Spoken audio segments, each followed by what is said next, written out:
8 de la mañana con 39 minutos, estamos conversando con nuestro invitado hasta ahora, muy interesante, a Luis Bates, director del Centro de Educación Ciudadana de la Universidad San Sebastián. Bueno, él fue ministro de Justicia, en fin.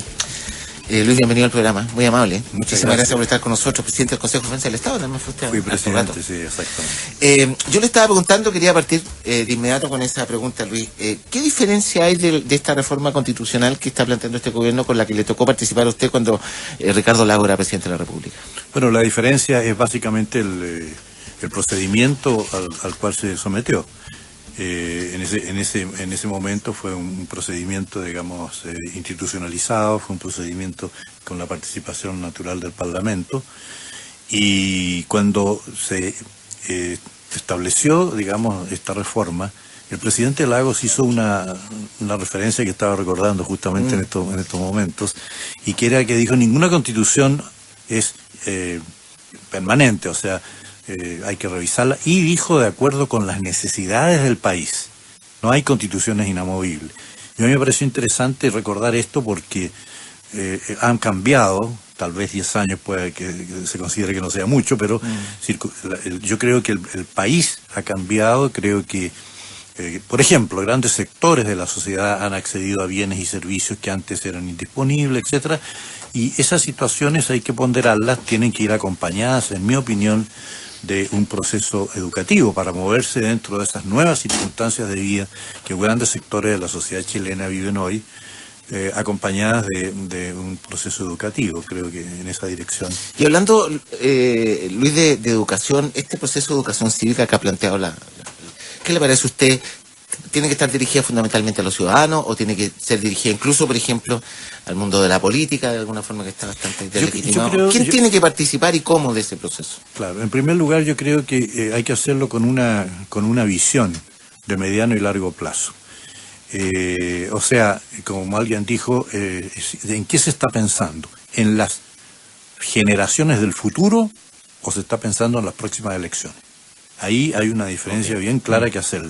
Yo creo que estos temas, especialmente por ser de carácter educativos, y todos los procesos educacionales son de por sí lentos, hay que estar pensando más en las generaciones del futuro. Y el pequeño margen de riesgo que hay justamente, puesto que esto va muy focalizado al tema de las próximas elecciones de alcaldes y incluso de presidente de la República, ¿no es cierto?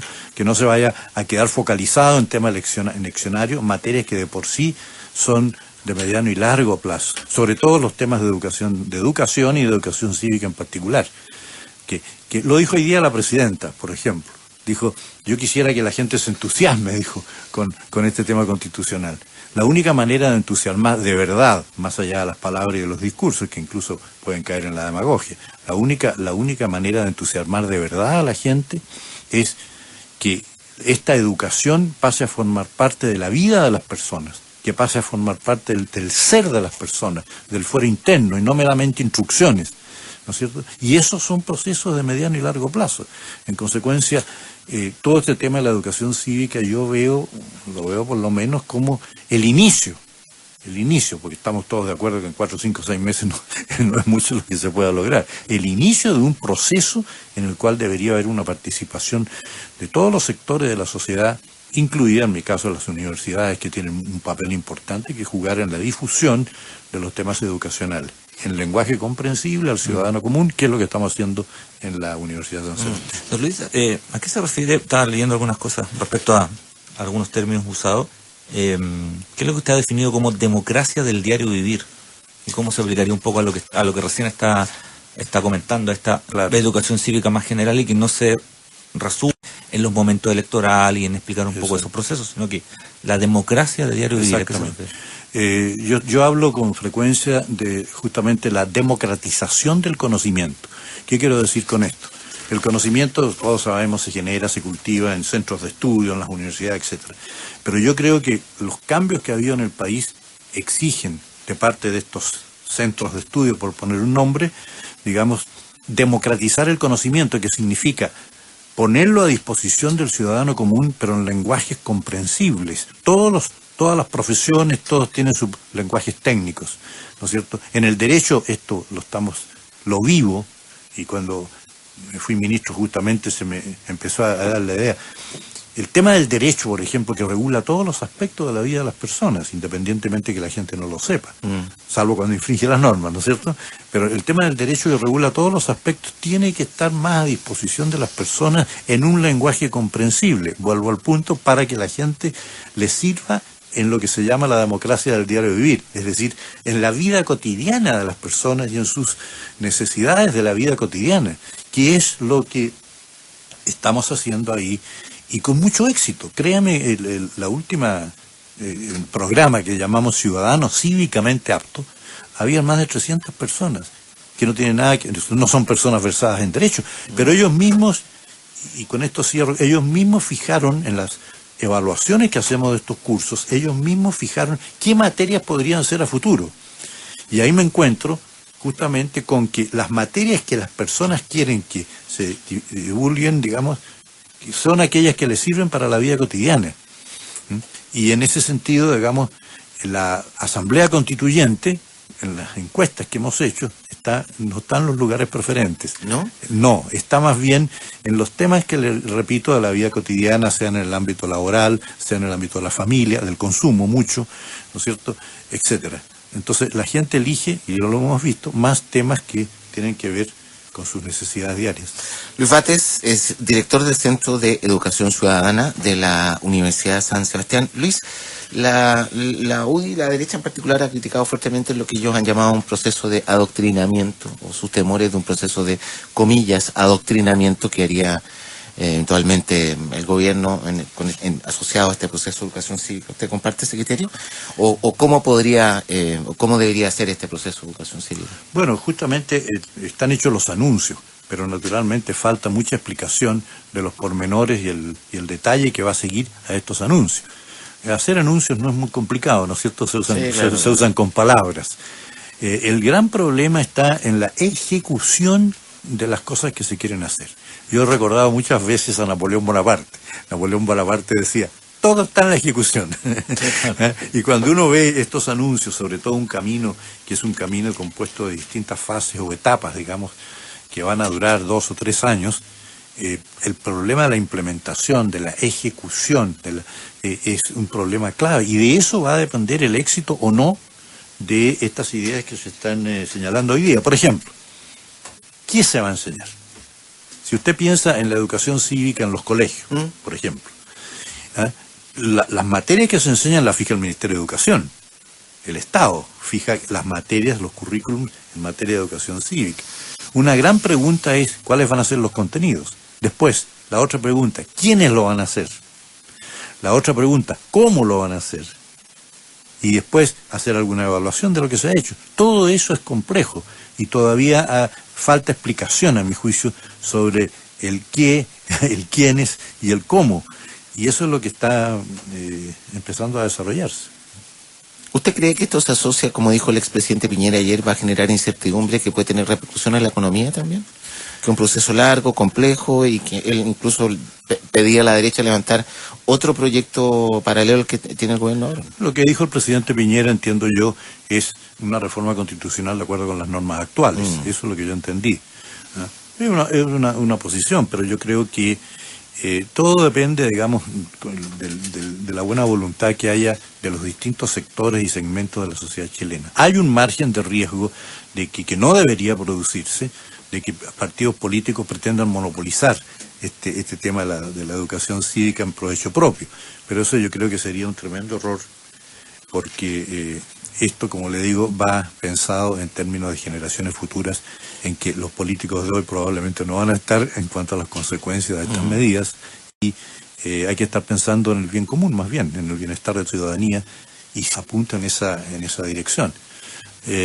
Yo creo que con buena voluntad se puede, pero hay ese margen de riesgo, que duda cabe. Estamos por ver qué pasa con la ejecución. Uno pensaba, don Luis, en generaciones anteriores de pronto, ¿no? Donde el tema republicano, ni siquiera el tema político, el tema republicano, todo este tema cívico, era parte de la conversación común, ¿no? Era parte de la mesa, si se quiere. Alcanzamos a tener algunos de educación cívica como ramos en el colegio. Yo lo tuve en Curicó, en el liceo y todo eso, como ramo. Desapareció de la malla. ¿Cómo toma ese proceso que se ha perdido de pronto? ¿Qué tan relevante ha sido ese extravío en el camino? Bueno, el tema suyo lo está planteando en el tema de la educación cívica en los establecimientos escolares, ¿no es cierto? Básicamente, todos tuvimos en su época esos ramos. Lo que pasa es que en la educación cívica hay dos grandes líneas de trabajo. Una, que es la institucionalidad del país, ¿no es cierto? Quiénes son los órganos del Estado, en fin, todo lo que aprendimos en su época en el ramo de educación cívica en el colegio, ¿no es cierto? Pero yo creo que tiene que, sin perjuicio de eso, yo creo que, por lo que hablábamos hace un momento, yo creo que tiene que ser una enseñanza que vaya de la mano de la vida cotidiana de la gente. Y en la medida que eso no ocurra, va a haber siempre lo que se llama la anomia cívica, es decir, la gente va a estar distante, ¿no es cierto?, de estos procesos, que está demostrado en los porcentajes de las elecciones. El porcentaje de ciudadanos que concurren a las elecciones es una muy buena demostración de ese desinterés por estos temas. La gente no los ve como algo que le importa a ellos, en lo personal. Lo ven como cosas de los políticos o de mundos lejanos. Y ahí es donde está, por ejemplo, un gran ejercicio que debería y podría hacerse, a lo mejor en términos más inmediatos, es demostrar cómo la constitución política del Estado afecta la vida ordinaria de las personas. ¿Qué ocurre? Exactamente. ¿Cómo afecta la vida ordinaria de las personas? Yo creo que eso es fundamental. Y ese proceso se puede hacer en términos relativamente... Ayer escuchaba a una persona, Luis, que decía que no había que generar la sensación de que la Constitución tenía que ser algo parecido a una ley, a un programa de gobierno con financiamiento y con meta y cosas. Era como hacer promesa a través de la Constitución. Yo quería preguntarle, para explicarme bien, en su opinión, qué aspectos deberían estar considerados, justamente por lo que decía usted, en esta nueva Constitución. Hay muchos que dicen, bueno, el derecho a la salud, el respeto a los pueblos minoritarios, a las minorías étnicas, en fin. Bueno, ahí yo creo que uno de los temas que ha faltado indudablemente es el tema de la explicación de los valores que están detrás de las normas, sean constitucionales o sean simplemente legales. Pensemos en el tema legal simplemente. Se dictan leyes todos los días. Nosotros tenemos un rasgo sociológico de que todo se arregla por leyes, ¿cierto? Lo decía don Francisco Antonio Encina. La característica... Una ley para todo. Claro. Ley para todo y con eso ya quedamos tranquilos. Como si quedara la solución ahí. Bueno, claro. hay que hablar de la corrupción y todas estas cosas, que sigue igual y se dictan cientos de leyes. Pero a lo que iba es, perdón, la pregunta era... ¿Qué aspectos deberían estar en la Constitución? Yo creo que uno de los temas centrales es el valórico, pero ¿en qué sentido? Pragmático. Si se dicta una ley, ¿no es cierto? Además que las leyes se escriben de manera ininteligible para las personas, ese es otro tema. Pero las leyes contienen valores, pero la gente no conoce ni se empapa de esos valores. Cumple las leyes, cuando las cumple, cumple las leyes por el temor a la sanción que traen las leyes, pero no porque haya una convicción de que se están protegiendo ciertos valores en la dictación de esas leyes. Ese es un proceso educativo, ¿eh? Y que va en la línea un poco de lo que hablábamos, de que entusiasme a las personas. Hay ahí un tremendo papel que desempeñar. Piense usted solamente cómo se escriben las leyes. Si a los abogados nos cuesta a veces entender las leyes, el ciudadano común es un tema completamente distante, ajeno, ininteligible. Ahí hay un gran tema, hay una organización internacional en Londres que se llama Clarity International, que tiene que ver con la forma como se escriben las leyes para que el ciudadano común las entienda y en lo posible las comparta. Bueno, vamos a ver qué pasa con esta conversación. Luis, muchas gracias por haber venido al programa, muy interesante escucharlo, ¿eh? Que esté muy bien, muy amable. Gracias a usted. Luis Bates, director del Centro de Educación Ciudadana de la Universidad.